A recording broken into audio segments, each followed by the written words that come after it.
Print stacks.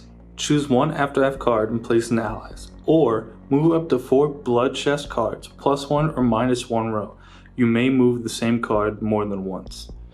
So with the blood chest cards, he has insane potential for combos. However, if say you don't have any blood chest cards on the board and you say, I want this 14, extra 14 points straight to allies, that's always a good one to go with.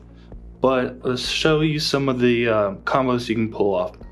So let's start with the pawns up here. So you could just do 1, 2, 3, and then you get both those pawns. If you have 3 of them, you can do that too if you have the movements to do it. You could also then split up the movements with other blood chest cards.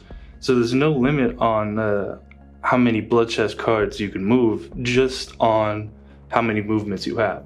So I could do 1, 2, and then I'll take my bishop here and go 1 and 2, bring it back with this 11, right? Or if I wanted to, I could just put this back, that,